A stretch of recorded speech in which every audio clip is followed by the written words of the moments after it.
വസന്തമാകെ കുളിർന്നു പെയ്തു മനസ്സിനുള്ളിൽ ഏഴഴകുമായി പൂവനികളിൽ കളിയൂഞ്ഞാലാടി പൊന്നും കനവുകൾ.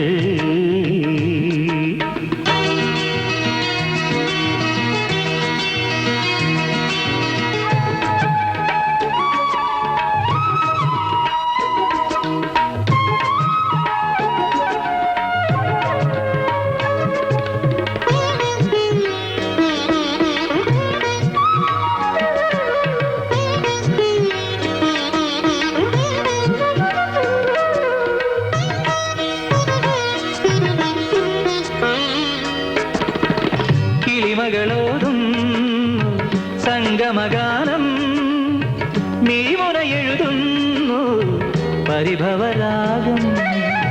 കിളിമകളോതും സംഗമഗാനം മിഴിമുന എഴുതുന്നു പരിഭവരാഗം.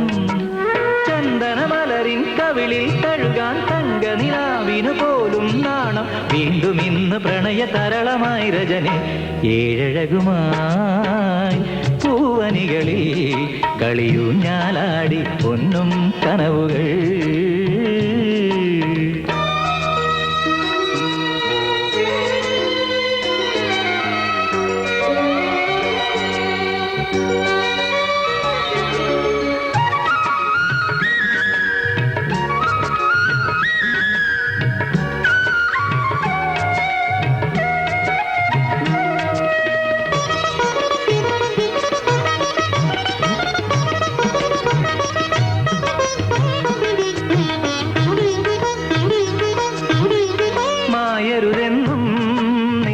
പുഞ്ചിരിയലകൾ മറയരുതെന്നും നിൻ സ്നേഹസുഗന്ധം. മായരുതെന്നും നിൻ പുഞ്ചിരിയലകൾ മറയരുതെന്നും നിൻ സ്നേഹസുഗന്ധം. അനുപമ നിർവൃതി കോരിയണിഞ്ഞെൻ നെഞ്ചിലമർന്ന വിലാസവതീ നീ എന്നുമെന്നും എൻ്റെ സുഹൃതമാകണമേ. ഏഴഴകുമായി പൂവനികളിൽ കളിയൂഞ്ഞാലാടി പൊന്നും കനവുകൾ. വസന്തമാകെ കുളിർന്നു പെയ്തു മനസ്സിനുള്ളിൽ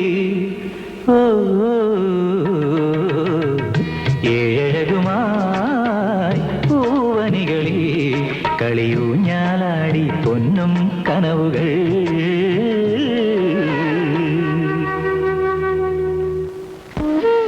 സ്വർണ്ണപ്പല്ലും സ്വർണ്ണ താലിയായിട്ട് വരണുണ്ടത്ര.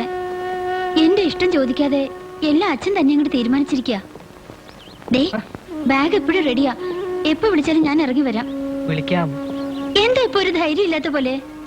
അല്ല, പെട്ടെന്ന് ഇങ്ങനെ എടുത്തു ചാടണോ? അല്ലെങ്കിൽ എനിക്കറിയാം ഒടുവിൽ എന്നെ ചതിക്കൂന്ന്. ദേ മൂകാംബികമ്മയെ സാക്ഷിയായിട്ട് പറയാ, ഇയാൾ എന്റെ കഴുത്തി കെട്ടിയില്ലെങ്കിൽ സത്യമായിട്ട് ഞാൻ ഉത്തരത്തിൽ കെട്ടും. പറഞ്ഞേക്കാം. എന്തിനാ എഴുതാപ്പുറം വായിക്കുന്നേ? എല്ലാത്തിനും സമയവും അവകാശവും ഇല്ലേ? ആ ഗൾഫുകാരൻ എത്തിയാലല്ലേ പ്രശ്നം. അപ്പൊ നമുക്കൊരു വഴി കാണാം. ബാഗും കരുതി കാത്തു നിന്നോളൂ. സത്യമായിട്ട് ഞാൻ വിളിക്കും. എന്റെ കുറുമ്പി പൂച്ചേ, ഒരു കഷണം ചിരി ഈ ചുണ്ടത്തൊന്ന് എടുത്തു വെക്കോ, ഒന്ന് കാണാനാ. ഈ കള്ളക്കാക്ക അതെങ്ങനെ കൊത്തിക്കൊണ്ട് പോയാലോ? അയ്യോ,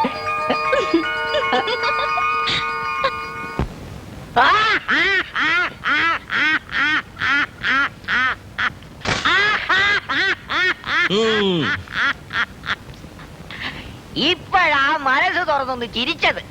ദന്തം പോയ ചന്തം പോയെന്ന സ്വർണ്ണദന്തം കൂടി ആയപ്പോ കോന്തനുമാൻ ക്ലീൻ. ഇപ്പൊ ചെത്ത് പയ്യനായി. ഗൾഫിൽ നിന്നും കോന്തനുമാൻ ഓർക്കുമ്പോ പണ്ട് സ്കൂളിൽ പഠിച്ചൊരു പദ്യം എനിക്ക് ഓർമ്മ വരുക. പാണ്ഡൻ നായുടെ പല്ലും ശൗര്യം പണ്ടേ പോലെ ബലിക്കുന്നില്ല. പണ്ടിവനൊരു കടിയാലൊരു പുലിയെ കണ്ടിച്ചത് ഞാൻ കണ്ടറിയുന്നു. സോറി, കേട്ടറിയുന്നു. നമ്മുടെ കാര്യസ്ഥൻ കേളുവിന്റെ ബോളാ. എങ്ങനെ ഈ സ്വർണ്ണപ്പല്ല്? കൊള്ളാം. മുഴുവനും സ്വർണ്ണ കേട്ടാനായിരുന്നു ആദ്യം ഉദ്ദേശിച്ചത്. പക്ഷേ ഫ്രണ്ട്സുകൾ എതിർത്തു. ഈ പല്ലും എല്ലും ഇല്ലാതായാൽ ജീവിതം പുല്ലിന് തുല്യാന്നാ ചൊല്ലി. ശരിയാ, പല്ലുള്ളപ്പോഴല്ലേ ചവയ്ക്കാൻ പറ്റുള്ളൂ. ചിരിക്കാനും. ഹലോ. ഓ കോളേജുമായി വന്നല്ലോ. ഉണ്ണിക്കുട്ടൻ വരും, ഇന്ന് കോളേജിൽ പോകരുത് എന്ന് ഞാൻ ഇവളോട് പറഞ്ഞിരുന്ന. പരീക്ഷ അടുത്തിരിക്കുക. ഓ ഒരു പരീക്ഷക്കാരി. ഇനി ഇവള് പരീക്ഷ എഴുതിയിട്ട് വേണം ഈ കുടുംബം കഴിയാൻ. ഏയ് പ്ലീസ്. ഇപ്പൊ എടുക്കണ്ട.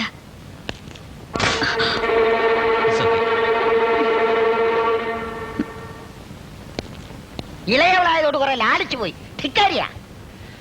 ധിക്കാരികളെ എനിക്കിഷ്ടം. അല്പം നിഷേധവും തെമാടത്തരവും ഉണ്ടെങ്കിലേ ജീവിത രസം ഉണ്ടാവുള്ളൂ.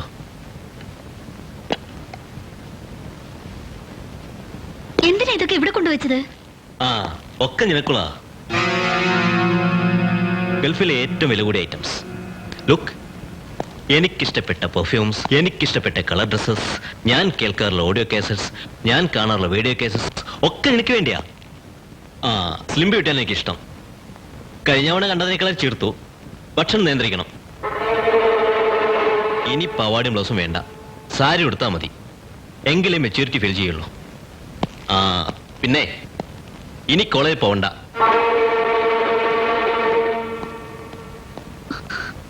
ഇതൊക്കെ പറയാ ഇയാൾ ആരാ? അമ്മ പറയാറുണ്ട്, അനുസരണയും ഓമനത്തും ഉള്ള മുഖമായി തല കുനിച്ചു നിന്നാലേ നല്ല പെണ്ണാവുള്ളെന്ന്. അങ്ങനെ ഇപ്പൊ തല കുനിച്ച് ഒരു നല്ല പെണ്ണായി നിൽക്കാൻ എനിക്ക് വയ്യ.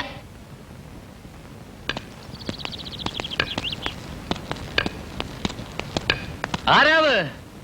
ഓ അമ്മാവനായിരുന്നു. ഓ നായര് വന്നല്ലോ. വരണ്ടേ? എടോ നായരെ, ഓ. ഉണ്ണിക്കുട്ടൻ വരുന്നു എന്ന് അറിഞ്ഞിട്ടും ഞാൻ പാറാവിന് പോയി അല്ലേ? ആലവട്ടവും വെഞ്ചാമരവും ഒന്നും കണ്ടില്ല. പിന്നെന്തിനാ ഒരു ആനക്കാരൻ മാത്രം ഇവിടെ? കണ്ടോ ഇത്? എന്താ അത്? ഈ പല്ല് ഓ സ്വർണ്ണത്തിൽ കെട്ടിയതാ. പല്ല് തേക്കാണ്ട് കിടന്ന് അങ്ങനെ പലതും കെട്ടിക്കേണ്ടി വരും. എന്താ പറഞ്ഞേ? അല്ല, താഴത്തത് കൂടി സ്വർണം കെട്ടിച്ചിരുന്നെങ്കിൽ നന്നായിരുന്നു എന്ന് പറയായിരുന്നു. ആ കെട്ടിപ്പിക്കാം. ഓ ലേറ്റ് ആക്കണ്ട. ഉരുത്തുള്ള മരുമക്കളുണ്ടെങ്കിലേ കാർന്നോർക്കും കൂടുള്ളൂ. നന്നായിട്ടുണ്ട്. ആ മനുഷ്യന്റെ ശരീരത്തിൽ നിഷ്കളങ്കത്വം തോന്നിച്ചിരുന്ന ഏക സാധനം കൊച്ചുകുട്ടികളെ പോലെ പല്ലില്ലാത്ത മോണ കാട്ടിയുള്ള ആ ചിരി മാത്രമായിരുന്നു. അതിലും താൻ കൃത്രിമം കെട്ടിച്ചു അല്ലേ? ഉണ്ണിക്കുട്ടൻ ഓർമ്മയുണ്ടോ ഇവന്റെ അമ്മ ദേവകിയെ? ഇല്ല. ഉണ്ടാവാൻ വഴിയില്ല. നിന്റെ അമ്മയുടെ മൂത്തതാ അവള്. നിനക്ക് 3 വയസ്സുള്ളപ്പോഴാ അവള് മരിച്ചത്. ക്ഷയം പിടിച്ച് ചാവുമ്പോ അവൾക്ക് കൊടുത്ത വാക്കാ ഇവൻ ഈ തറവാട്ടി കയറിയത്. കുറെ കാലമായിട്ട് ഞാനത് കേൾക്കണ്ടല്ലോ. മരിച്ചവരുടെ കാര്യമൊക്കെ ഇപ്പൊ എന്തിനാ ഇവിടെ വിളമ്പണേ? നഷ്ടം പറ്റിയ കച്ചവടം എന്നെ പറയാതിരിക്കാൻ പറ്റോടോ? എന്നാ ഒരു മൈക്ക് വാങ്ങിച്ചു തരാം. അല്ല, ഈ കാക്കി എടുത്ത് തലയിൽ തൊപ്പിയും വെച്ച് പോയ ഇപ്പൊ എന്ത് കിട്ടും? എങ്ങനെ നിങ്ങളുടെ സാലറി ഒക്കെ? സ്വന്തം ശമ്പളം ഒറ്റയ്ക്ക് എണ്ണുന്നതാ എനിക്കിഷ്ടം. കൂടെ ആരെയും കൂട്ടാറില്ല. ഒന്നും തോന്നരുത്. പല്ലും നാക്കും സ്വർണം കെട്ടാൻ പറ്റിയില്ലെങ്കിലും കെട്ടുതാലി പണയം വയ്ക്കേണ്ടി വരില്ല. അത് ഗ്യാരണ്ടി ഉണ്ട്. ആരാന്റെ നാട്ടിൽ പാദവൃത്തി ചെയ്ത് ജീവിക്കുന്നതിനേക്കാൾ എനിക്ക് അഭിമാനം തോന്നുന്നത് സ്വന്തം നാട്ടിൽ ഇങ്ങനെ പാറാവുകാരനായി കഴിയുന്നതില്. അലറണ്ട, പല്ലൂര് തെറിക്കും. ഇവരെ ധിക്കരിക്കാൻ തുടങ്ങിയിരിക്കണോ?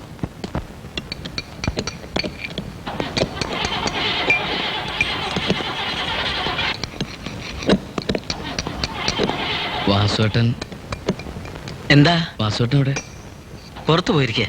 ഒന്ന് കാണണമായിരുന്നു. എപ്പോഴാ വരിക? ഒന്നും പറയാൻ പറ്റില്ല. കുറച്ച് ദിവസമായി ഭ്രാന്ത് പിടിച്ച അവസ്ഥയിലാണ് വാസേട്ടനുള്ളത്. ഏറ്റ കാര്യം എന്തോ നടന്നില്ലെന്ന് എന്തൊക്കെയോ പറയണ കേട്ടു.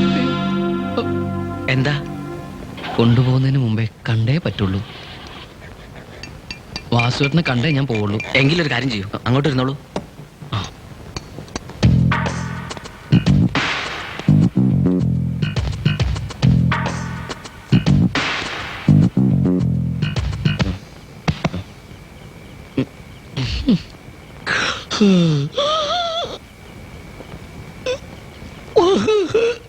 എന്നെ കൊല്ലരുത്. ഇലക്ഷൻ ആയപ്പോ വന്നിരിക്കുന്നു. അല്ല, പിന്നെന്താണ്? എന്നെ മനസ്സിലായില്ലേ? ഇല്ല. അയ്യോ, കൊല്ലാനെ വിളിക്കരുത്. നീ ആരാ? വാസുവേട്ടാ, ആ. ഞാൻ മരിച്ചുപോയ എന്താ നീ മരിച്ചോ? അല്ല, മരിച്ചുപോയ അനന്തൻ നായരുടെ മകൻ കുഞ്ഞനന്തൻ. ഇപ്പൊ ഓർമ്മയില്ലേ? ഓർമ്മയില്ല. ചേട്ടാ, എന്നെ കൊല്ലാൻ വേണ്ടി ഞാനൊരു 5000 രൂപയും പിന്നെ ഒരു ഹാഫ് ബോട്ടിൽ റമ്മും കൊണ്ടുവന്ന കുഞ്ഞൻ. റമ്മ? ഏത് brand? Old Munk 3x rum. എന്നിട്ട് ഇതുവരെ കൊന്നില്ലേ? ആ. ശ്ശോ. എന്നാ ശരി. കത്തിയെടുക്കല്ലേ?